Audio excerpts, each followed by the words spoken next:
Hello and welcome to season 1, episode 4, Suspicion. I got a new mic. I don't know how good it is. Let's just see how this goes. Anyway, Suspicion. The episode where we actually get a payoff for a throwaway scene in Rising. Although if there's an entire episode dedicated to it, then it wasn't just throwaway scene, was it? Maybe the writers had planned this episode and they needed to lay the groundwork for it. Maybe, just maybe, these writers knew what they were doing and they were fantastic at it. So we open with alarms going off, the gate whooshing, soldiers standing by with their guns and the shield activating. It is John's team. Now, weirdly, the soldiers aren't holding P90s. At first, I thought that this was weird and maybe that the Stargate franchise only had permission to use so many P90s. In the series. But I googled it a little and, I googled. I remember that rumor at least had it that these guys were Marines or they might be Air Force. I'm not sure which branch of the military these guys are in. So anyway, these might be just the guns used by that specific branch. And so I suppose the guns they are holding would be one of these bad boys, the weapons used by the US military. Although why they didn't just use P90s, I'm going to believe there was some reason. Anyway, Elizabeth, back in her uniform, thank goodness, remarks that the team has only been gone a few hours. Obviously, they weren't expected back for a while. So John lets them know they're coming in hot, as in someone is chasing them, actively chasing and probably shooting at them. So Elizabeth tells the gate room to lower the shield, and more soldiers take up position around the gate. She also goes to stand on this little overlook balcony, which she has done before, and it does make for a very tense shot, this moment. But maybe she shouldn't be placing herself in the open like this with, the off-world team coming in hot, or, with a jumper possibly exploding as soon as it reaches the gate room. Like, the series probably start considering that their leader might be important. Like, there's only one of her. There's a lot of other people, but there's only one of her. Like, anyway. So, yeah, yes, the moment the gate opens, or the shield drops, some wraith shots blast into the room, making both the soldiers and Elizabeth having to jump out of the line of fire.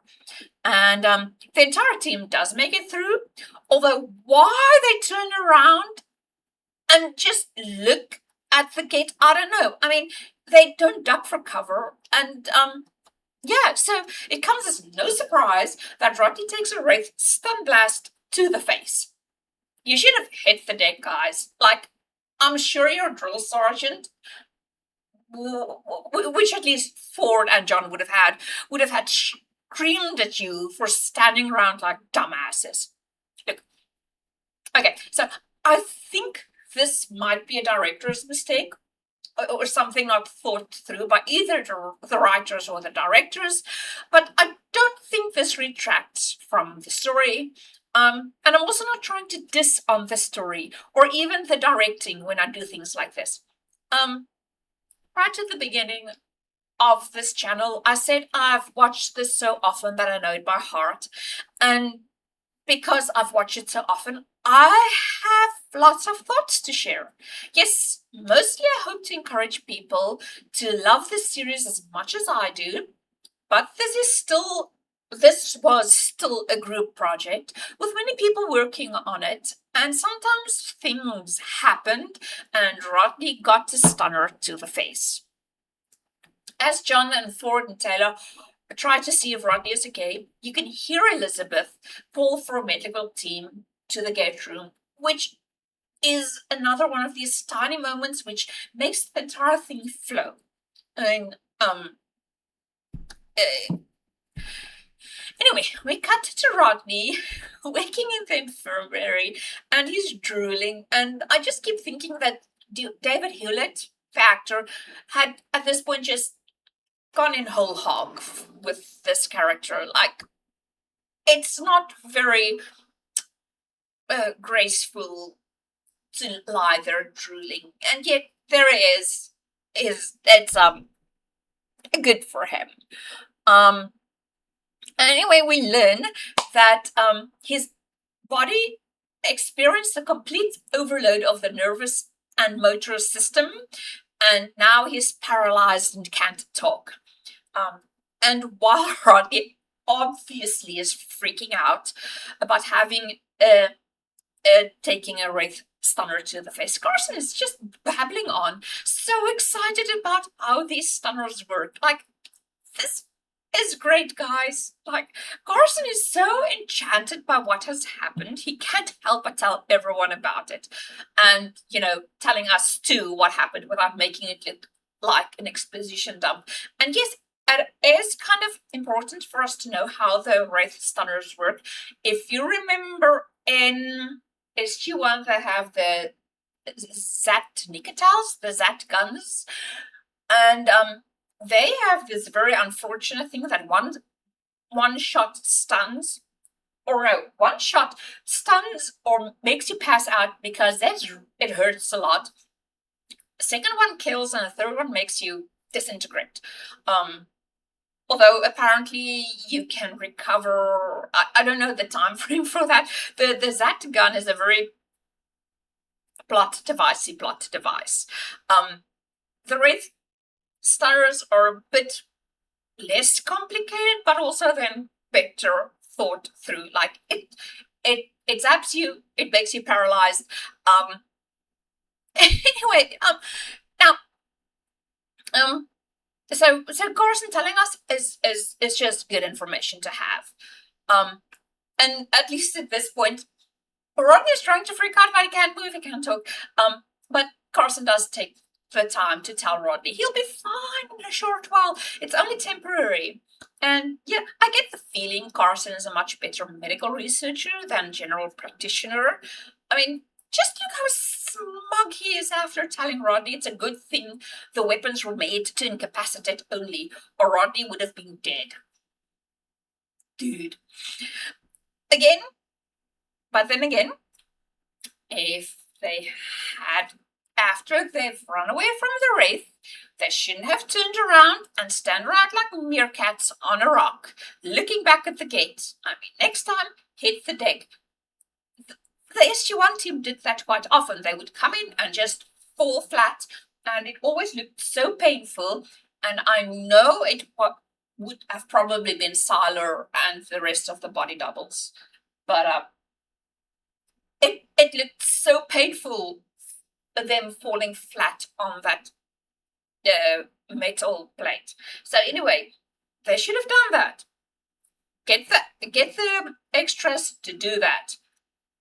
Anyway, at this point, Elizabeth interrupts the moment, calling John aside. And what's with this face? I know I've literally just said I know this series by heart, but I didn't even know Joe Flanagan could even pull this face. Like, why? Anyway, so what Elizabeth has to say is that it has been the 5th time out of 9 that John's team had encountered the Wraith while off-world, including on 2 unpopulated planets. So, as John quips, it's probably not a coincidence anymore. So that comes to Elizabeth, giving us the big thing for the episode. There is a spy on Atlantis. Also, and I know this seems silly, but not only is Elizabeth back in in her uniform, but she's wearing sensible running shoes too. And whatever stupid the wardrobe department had been sniffing in the previous episode, they seem to have put it aside, and we can now just continue on with our lives. Thank goodness. After the intro, we cut to Rodney rubbing his foot on the conference table, like, ew, ew, ew. Elizabeth and Bates join Ford, John, and Rodney, and Ford, to his credit, asks whether they should wait for Taylor. But Elizabeth says that she wasn't invited. John protests and says, rightfully again, that she is a member of his team. You know, the team that Elizabeth told John to assemble just 3 episodes ago. And it's an important moment and everything. But all I can think about is that Rodney should probably go wash his hands and wipe the table where his stinky foot had been. And did he have time to put his boot back on? I don't know. I mean, don't put your feet on the table, man. Just don't. Anyway, Bates is the one who says that if anyone had been sending messages to the Wraith, it would be an Athosian, basically because the Atlantis team just wouldn't know how to do it. But that's the thing. And this is why I dislike Bates. Like, he's right. It probably is an Athosian, from all available data. But he's so blasé about it. He just doesn't care. I mean, he's callous about the situation. It's probably an Athosian. That's why Taylor hasn't been invited. I mean, even Elizabeth has the grace to look unhappy about the situation, but Bates is just like, yeah, this is how it is. He's not wrong. Still don't like him. Anyway, Elizabeth reminds John that it's her job to keep the base safe, and that she thinks someone must have alerted the Wraith to John's team's presence off-world, which, I mean, they discussed earlier. And she will do whatever needs to be done to ensure the safety of the base. We did get a bit of an argument about whether they should even continue using the gate at all. And at some point, Bates tells John, if Colonel Sumner were still here, wow, ouch. Which, of course, prompts John to snap. He's not. There really doesn't seem to be much love lost between these two characters.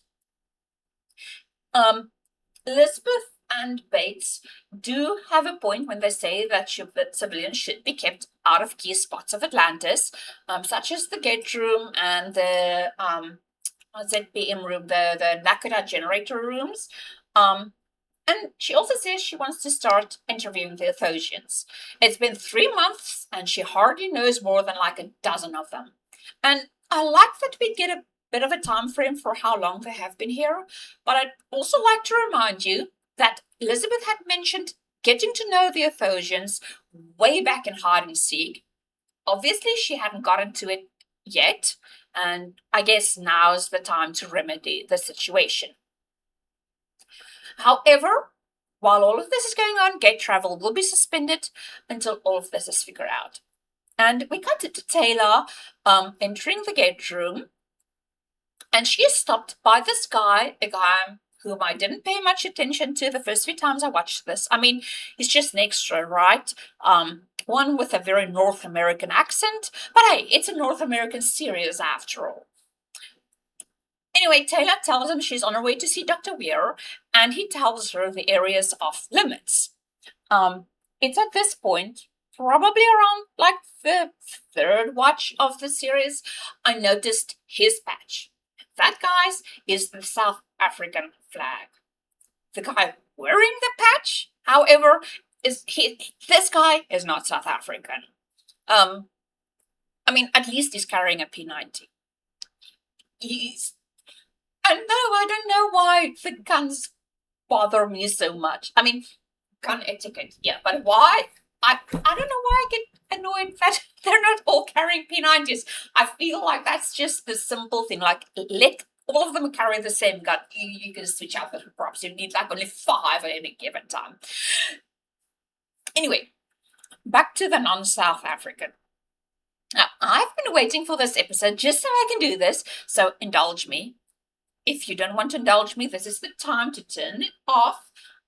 But you're still welcome to, like, comment, subscribe, and share. You know the drill. If, however, you want to hear what I have to say, let's continue on. So, there are, off the top of my head, at least 5 actual South Africans in Stargate, as in actors born in South Africa. So the first one is this guy. This guy's name's Gavin Hood. He's the Russian in the Stargate episode Lockdown. In season 8, I always thought this was way earlier, like season 4. But anyway, he's in season 8. He's the Russian who gets infected by a Goa'uld, if I remember correctly, and then leaves through a gate onto a very cold planet where he is, frozen, cold storaged. But the actor is South African, born in Joburg, and he's actually an Oscar winner. He's also the director of one of the Wolverine movies. I keep forgetting which one. I haven't seen all of them because at some point I just realized I can't take superhero movies anymore. But Gavin Hood's movie Tsotsi won the first South African Academy Award for South Africa in 2006 for the best foreign language film. And no, I haven't seen it. So I don't know what language it was made in. And if you're trying to say, oh, but you're a South African, you should know which language, no. When I left South Africa had 11 official languages. Apparently it's been updated to 12. Okay? I have no idea what language Tsotsi is in. I suppose Zulu? And no, I'm not going to watch it. It's a very depressing story about a little street urchin miscreant, and HIV is somewhere in there, and I don't want to watch a movie about a street urchin miscreant, which, is what the Tsotsi is. The next character is this woman, Musetta Vander, Tilt's girlfriend, even though he was still married to Dreok when apparently he and Shonak fell in love. As I was Googling her, I actually realized she had been in several stuff, including Star Trek, Voyager, and Mortal Kombat, but I never recognized her. I also didn't watch the later seasons of Voyager because it went weird. You've lost the plot when you have to write in kids. However, when I was watching Crossroads, the episode she's in the first time, when I was watching it the very first time, I saw the name Musetta Vander on screen, and I turned to my husband and I told him, I would bet money this is a South African woman. And not only that, but she's actually Musetta van der Merwe, which is a very common last name in South Africa. And well, she is. And she is. So there you have it. I know the thing says she's Dutch South African, but van der Merwe, come on, it's van der Merwe. The third member of this group is our very own Craig Veroni. With a last name like Veroni, I guess he is of Portuguese descent, which is a pretty common group in South Africa. The small blip of a town I grew up in had like 4 or 5 Portuguese families. In fact, I went to school with one of the kids. He had dark hair, but that's about it. Uh, Now, I don't know if Craig Ferroni is actually a South African citizen or ever had been.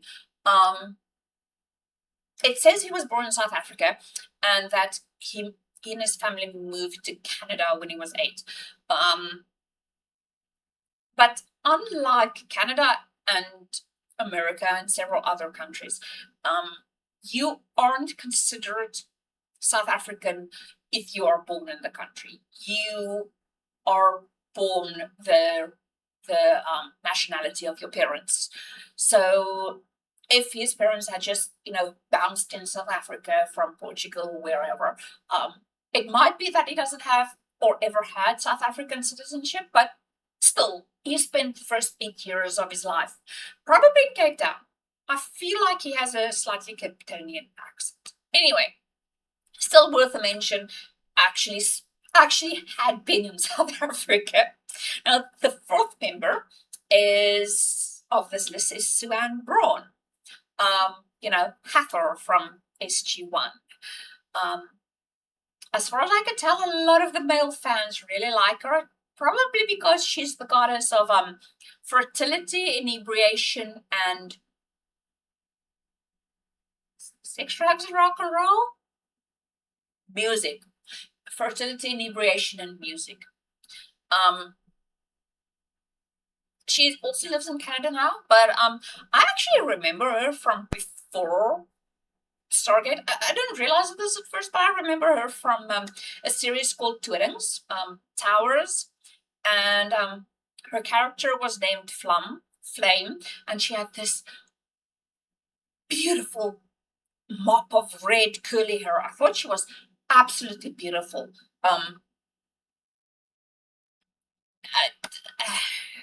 I know why they put that really ugly wig on her when she was Hathor. I really hope they didn't cut her hair, but it does look like a very bad wig. I really hope they didn't cut her hair because it is so beautiful, and I know that straightened hair is more like a Egyptian vibe, but it really did her dirty. Anyway, the final member of our list is more like a women's fan favorite, Cliff Simon.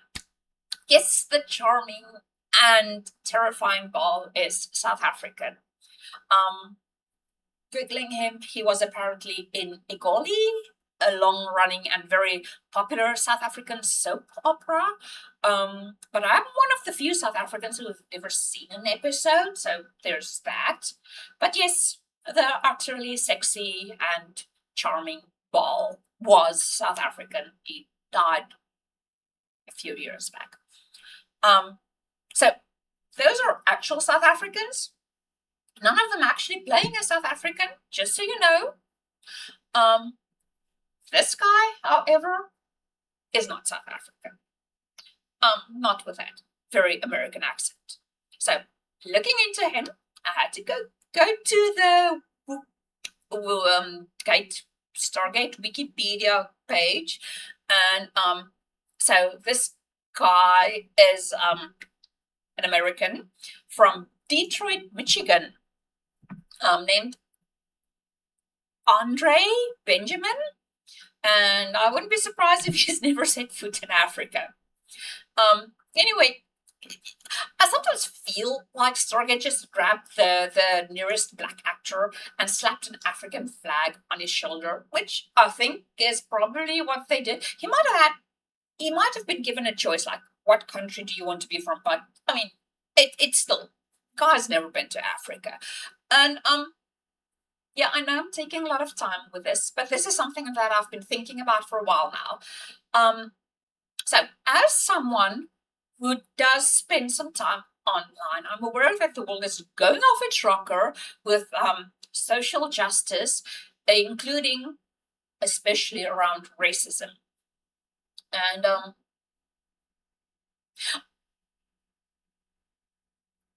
I know a lot of people have been saying that stuff in the 90s and the 80s got away with some other stuff because it was a different time. And yeah, it was a different time because stuff that didn't matter. I mean, this isn't racist casting. guy's black. He's from he's apparently from South Africa. The people on Atlantis is supposed to be from different countries, and South Africa is a predominantly black country. Like it's about 90% of the population is black. And there, as I've shown, there aren't that many black actors in Canada. So yeah, they are they got a black guy. They needed some diversity. This is actually a good time for the diversity because they say that there are 11 countries involved in the Atlantis project, so they have to have like a bunch of flags and just slap it on everywhere. And seeing as South Africa is predominantly black, they can slap it on the black guy.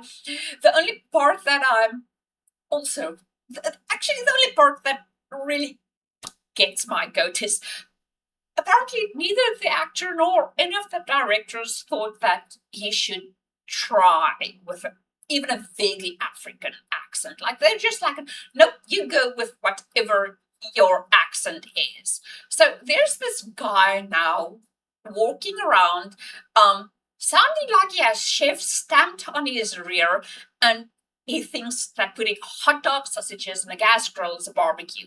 Like, brother has never even heard of a good braai, and everyone in South Africa knows it. Does anyone in Canada and or America know this? No, and that's it. It doesn't matter.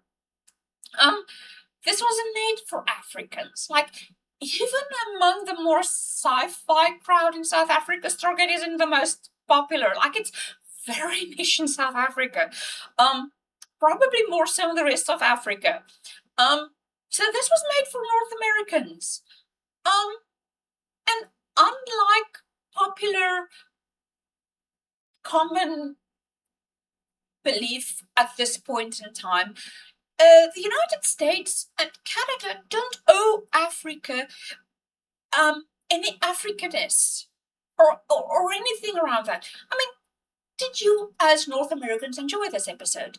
Did you as North Americans have any problem with Detroit, Michigan sounding like Detroit, Michigan with an African flag on its shoulder? Probably not. Did I enjoy the episode? Yes. Do I still think it's funny? Yes. I mean, but that's it. That's as far as this is supposed to go. I mean, actually, my friend group and I did go a bit further at some point. It was the friend group. We were fan fiction writers, and we wrote a lot about Stargate Atlantis. And we kind of had this entire thing. I don't know if I actually wrote it. I will have to go back and check my fan fiction stuff. But I think we actually wrote it down at some point that this guy, his name's Watson, I think. Walker.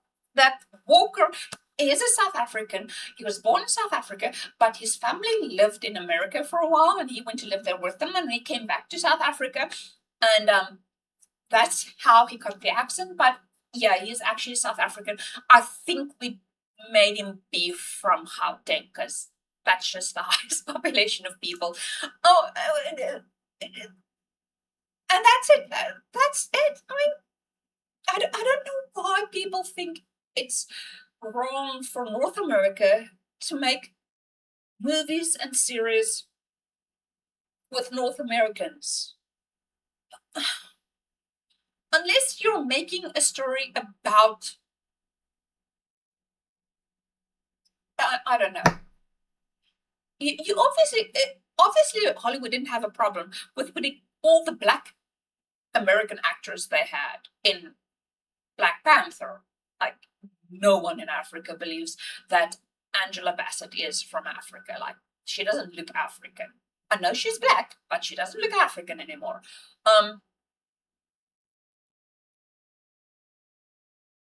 Just it's a story. Tell the story however you want. If the series is about Korean people, then put people that look Korean in there. Like, you don't owe Koreans that they have to be Korean. Like, just put everyone that kind of looks Korean in there. Like, if they're from China, doesn't matter. I mean, it's not as if anyone of any of the other nationalities are actually of that nationality in Stargate. I mean, the Russians probably aren't Russian. The Ukrainians probably aren't Ukrainians. The Germans aren't German. They're just white actors that kind of are blonde. I mean, as far as I can tell at this point, that Rodney, which is a Canadian. John, who is a American, is an American, and Zlenka was at least born in Chechnya. I mean, even Peter Groden, who wears a British hat, isn't a British person. He doesn't have British citizenship. He's probably born in Cape Town and now lives in, I don't know, Vancouver. They all live in Vancouver. So, like, it's a visual representation. That's all that should matter. If it looks good, that's fine.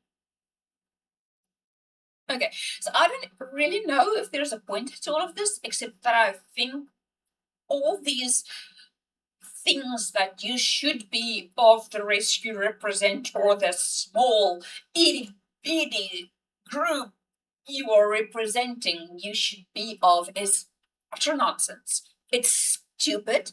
And yeah, well, I just wanted to soliloquate on the Michiganian with the African patch, really. Like, we should really start getting our heads out of our rears, just go back to telling good stories instead of telling correct stories. And yeah, I guess that's all I have to say. So this brings us to the end of the video, which I know is a terrible place to end. We're like 6 minutes into the episode, of which one entire minute was the intro. But I've been going on and on about this. And you can still like, comment, subscribe, share. Don't judge the rest of it by this episode. Like, I'm still going to post it though, but there you have it. And I'll see you next time.